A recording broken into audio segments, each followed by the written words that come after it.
police now, police don't serve the community. Police are now masters of the law. They don't serve the law, they become masters of it. So they don't care now if your house gets burned. They don't care now if your kid dies. They don't care now if you go. They only care now if you break the law, and then they're going to come for you. That's it. You know? And CCTV, these, come on, crash out your father. Crash. What's the point of CCTV if it's not going to save your life? What's the point? I don't get it. A deterrent? What happens when the deterrent barrier is smashed? Then you're dead? Is that it? And then, let's talk about the sentence. Do you remember when Police 24 won the programme? I saw them murder this 17-year-old kid.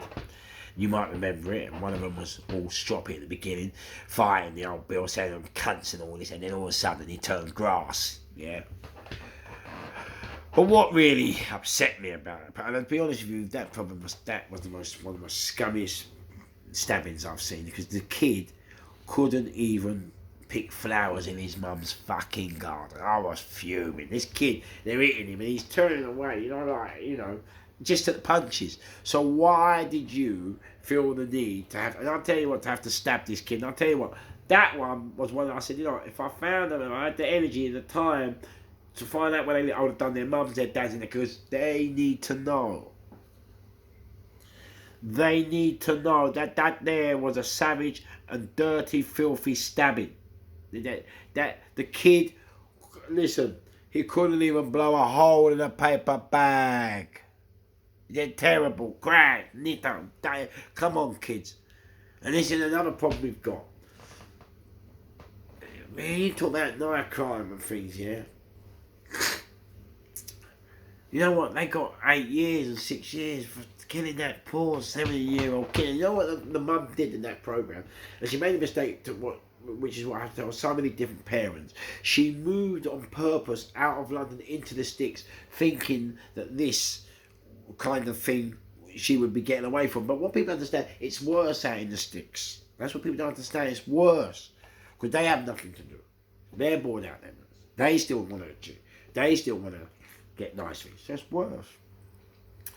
And so, the attitudes also the attitudes kids have to their parents, calling their parents marks, calling them stupid. And this kind of, so I think some of it was created because when kids became clever with computers and all that, and mum and dad weren't so clever on the computers, the kids thought you were fucking idiots. But what they didn't realise is your parents are clever in life, not in technology.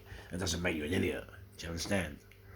Crash. So these are next things that we have to understand, You have to understand that your kids, when they're bad mouthing you, when they're calling you scum, mucks, dirt, kids have to realise, mate, when you're talking to your parent like that, you are a scum, dirty, filthy, scummy.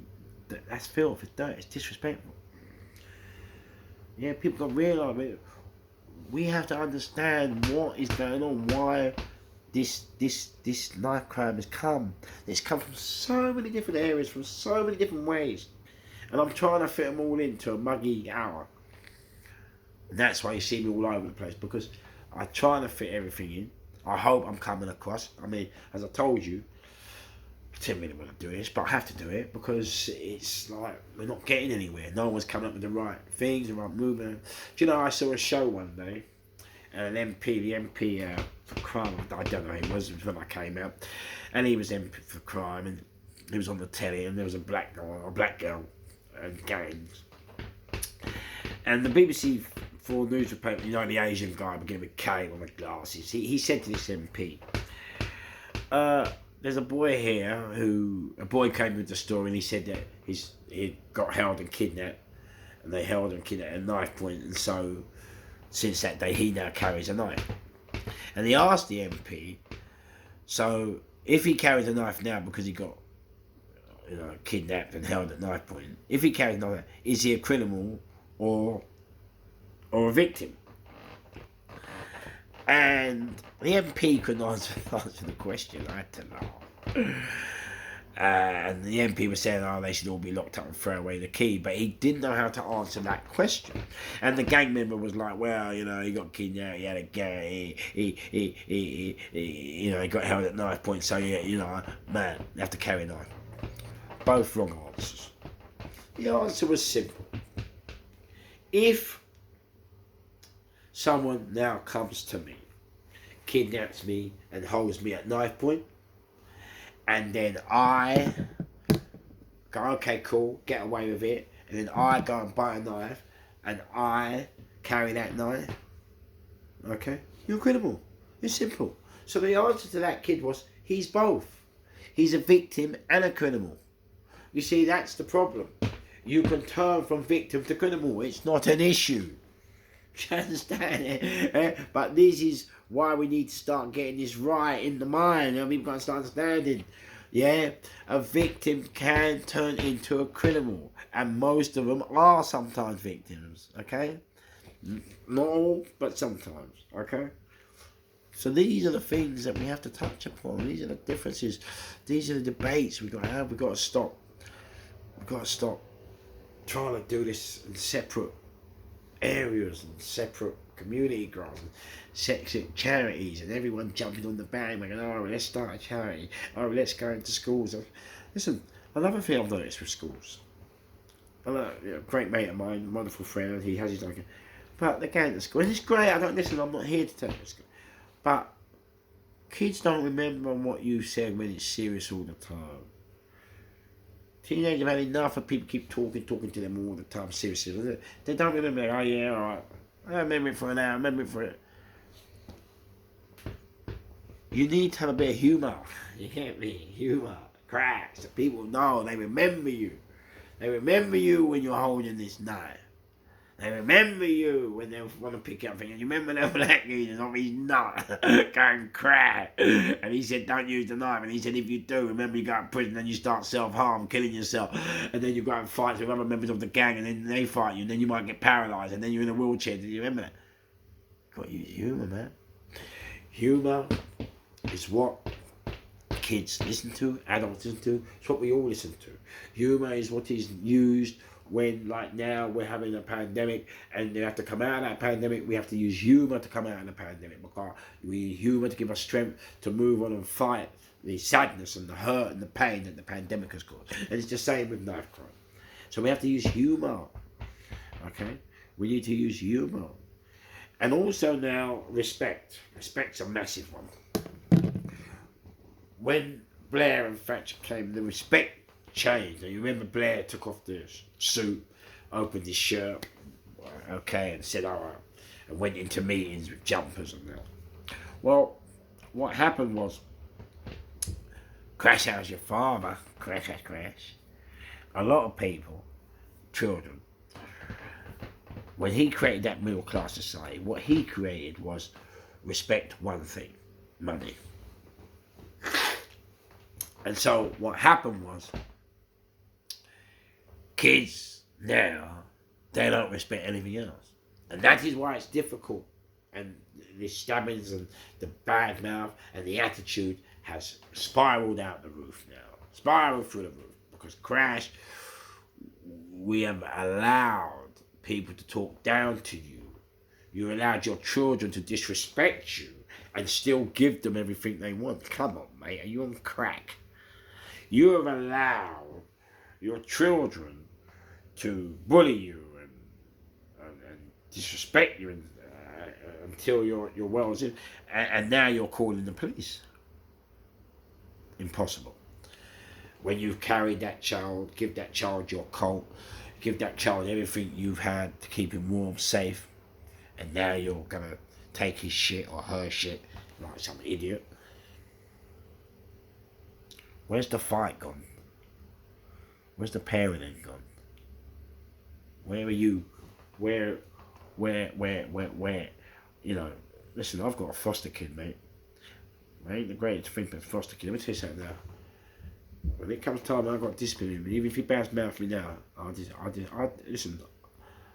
him not knowing God. Don't do it. Don't talk to me like that. I don't talk to you like that. I don't talk to you with disrespect. I don't talk to no one. And I can, that's the joke. I can do what I want. Listen, I train on brick bare walls. Listen, I've done it all. I could, but I don't. Because who am I to talk to you like a piece of shit? Yeah? I'm not on that bus. But don't get me twisted. If you talk to me like it and want to go there, then let's go there. It's not a problem. But what I'm trying to show you is, I'm always respectful. And it always annoys me when people who can't even go half of where you can go or do half what you want to talk to you like you're a piece of shit and go like they're some piece of gangsters when really they're not even walk around a park, proper melts. Do you know what I mean? Come on, mate. That's another thing we've lost. We need to start on telling people about what respect is. Letting people know that respect is not in the watch you wear or the suit you wear or the phone you got or the chain you got or the car you have. That's not respect. What, you think you got respect because you got a nice car, a nice watch or kettle or nice... Listen, if I want your car, your kettle or your nice car, I'll come and take it. And what can you do about it? I'm not scared to die. I'll take it, but I don't want to take it because I don't want it. Do you understand what I'm saying? But what I'm trying to show you is it's only materialistic shit. You ain't got that when you go in the ground. You ain't got it when you're in prison on a life sentence. So what's the point of trying to die for it, kill someone for it, go to prison, and you'd have to sit in there without it? Hello? Come on. You gotta start working out the game. Come on, man. You gotta start working out the game because you're all sliding down the toilet without realising why. I think that's got to hurt you more than anything. If you do something and you don't know why you've done it, I think, Carl, that's got to be the saddest part. That has to be the saddest part. Anyway, so, as I said, here we go. Easy on the mic, mind how you going. It was all about knife crime. I hope you heard me. Please give your comments. Subscribe and like, is it? I don't know what they say. Crash. Listen, anyone who knows me will always tell you I just do it the off-key way, the raw way, the live way. That's it. So I'm putting it out. It's the first one. I hope you enjoyed it. I hope it's came across. As I told you, please say whatever you've got to say. It don't faze me. I'm too old now. I've done it all, seen it all, been it all. I'm not in it. I'm not looking for friends. I don't need any. I've got more than enough. All this channel is about is trying to help you. It's trying to give you the understanding and the help needed to try and conquer what is now become one of the biggest massive problems in our life. Okay, so I wish you all a good time. Enjoy the show, and remember, there's nothing bad that can't be worse. Crash.